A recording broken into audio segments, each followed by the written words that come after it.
Hi everyone, welcome to my channel. I'm Dr. Lee from Penang. My hometown is Bukit Mertajam. I'm now in Kluang, Johor. So before I actually came into this situation whereby I did a lot of this uploading of videos, I was actually I started my career teaching in Singapore. I taught in Singapore before. I was there for 2 years. After that, I went to Sabah, and in Sabah, I sort of went from town to town. I was teaching actually in Tenom. Then I went to Beaufort, Kota Kinabalu, and then to Sandakan. I also taught for 2 years in Penang, my hometown, Bukit Mertajam, in Jitsin High School. And then I came to Kluang here. Not after Penang, actually, was after Sabah. I came to Kluang. And in Sabah, in Sandakan, besides teaching in a college there, I also had my own tuition centers and closed because I came back here. I had 4 tuition centers there. Then I came to Johor. And I taught I was teaching in this Chonghua High School in Kluang, and after that I decided to focus on my own tuition center, which has been in operation since 2003. So it has been around 17 years I have opened my tuition center here in Kluang, Johor. So this uploading of videos is actually my hobby. I would like to share my knowledge with as many people as I can. And it is only recently, due to requests from maybe subscribers, maybe viewers, I don't know, they requested that I do my videos in English in addition to Bahasa Malaysia, because my Bahasa Malaysia version, I actually thought of concentrating just on Bahasa Malaysia. So I have 100 videos all in Bahasa Malaysia, because I started out in 3 languages, English, Bahasa Malaysia and Chinese, and I discovered that the English, the Bahasa Malaysia subscribers were very really welcome. They really appreciated my work, and there was a lot of positive feedback and active participation. English there were, but not as many. And then Chinese, I can say none at all. So but recently there have been some requests from the English group and the Chinese group also, asking me whether I could do my videos in Chinese and in English. So I said okay, I am fine with that. This is my WhatsApp number, 019-7878-299. Please WhatsApp me now if you want to buy my book, which is ready. There are 1,384 questions for you to self-study. The answers are given, complete with answers and explanation. And then when you have ordered and I have sent to your house, I will start in my YouTube channel. Every chapter of my book, I will explain in the video, and I will discuss the answers with you so that you are very sure and you can understand more. So in case your answers are wrong, at least you can come to my videos and have a look and see why you were wrong by watching my videos. Okay? We are now at lesson 126. And still solving problems. This is all mine, but because of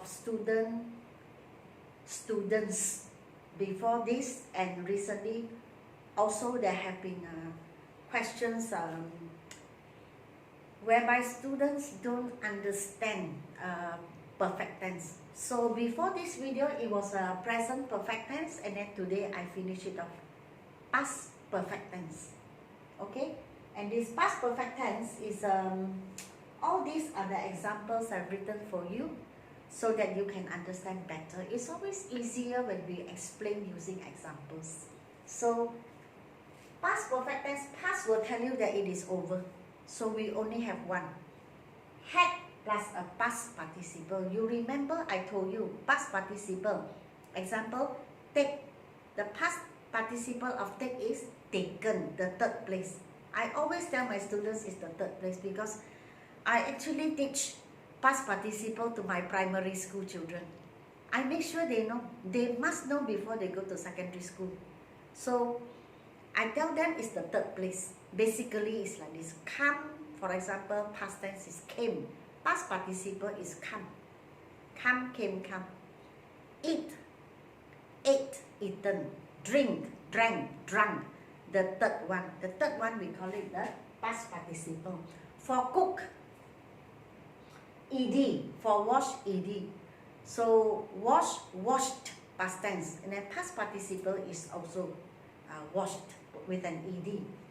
So when do we use the this past perfect tense? When do we use had plus a past participle? Actually, I want to tell you again. Has, have, had do not tell us when the action happened.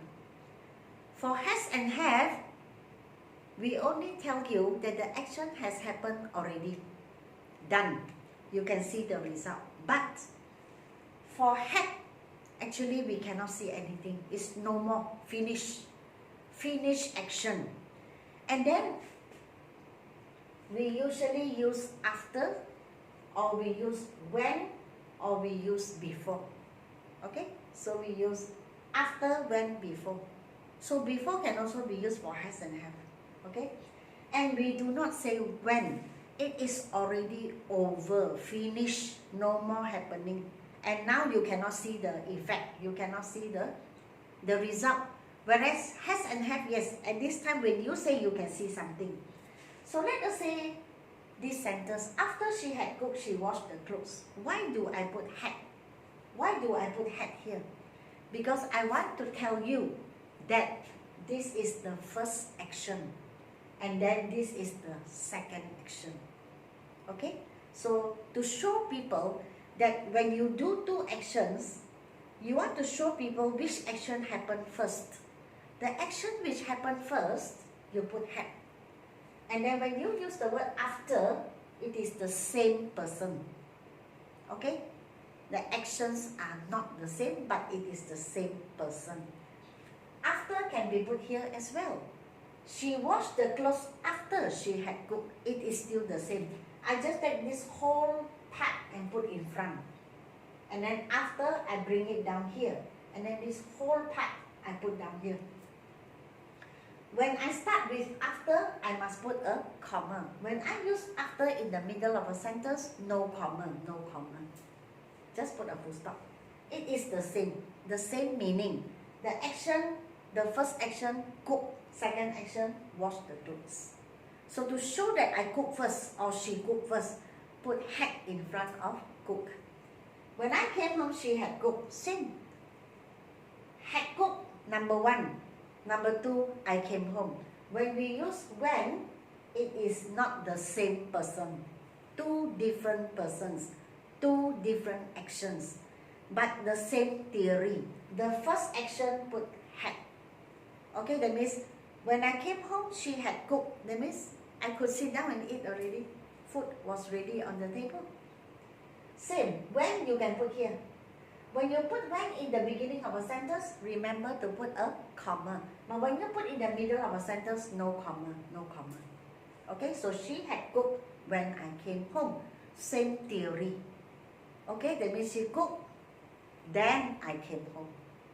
That means I could eat right away. Another situation, she had cooked before I came home, same.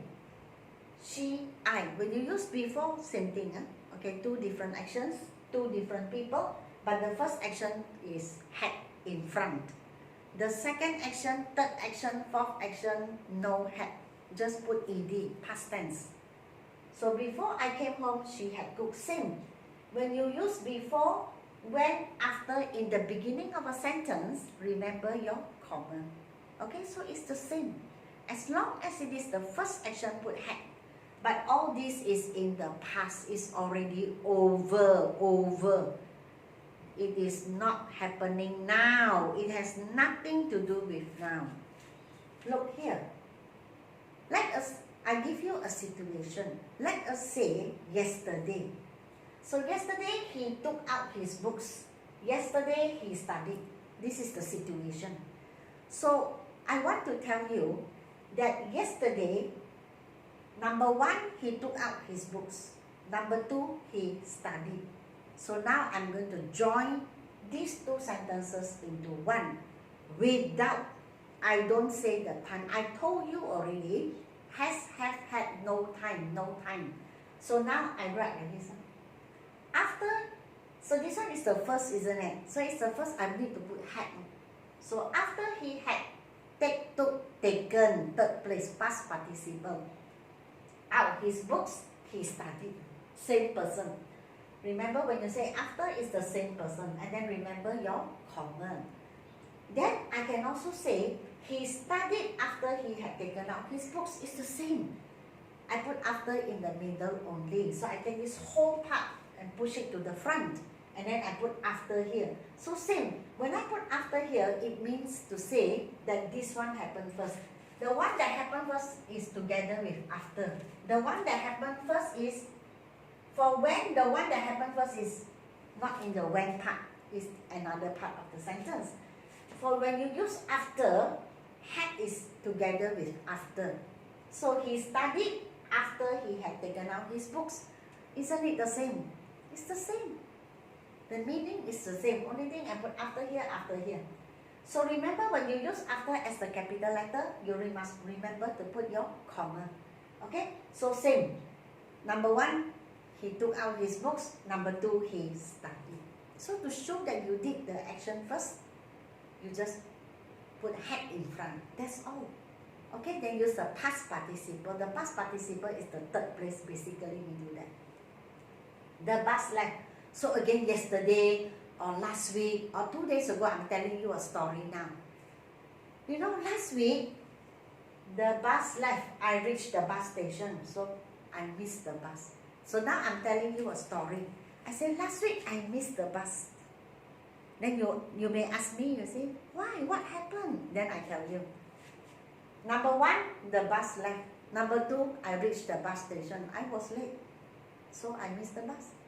Now I combine the sentences, two in one. Which one happened first? Which one happened first? The bus went off first. Then second action, I arrived. So I combine. When I reached the bus station, the bus had left. So you know that I use had because it's number one.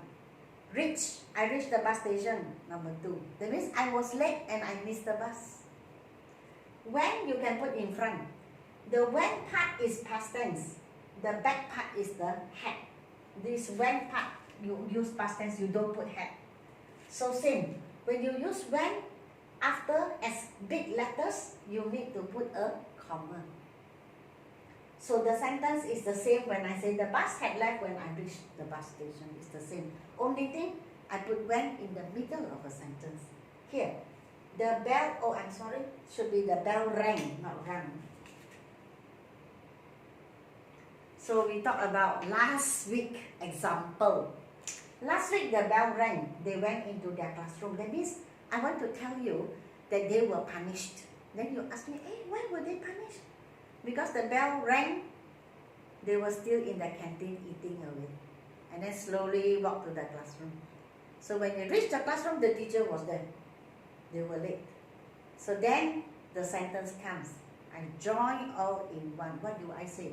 Remember, when I use had, has or have, I cannot say when, but the meaning is the past. So I say, this is what happened.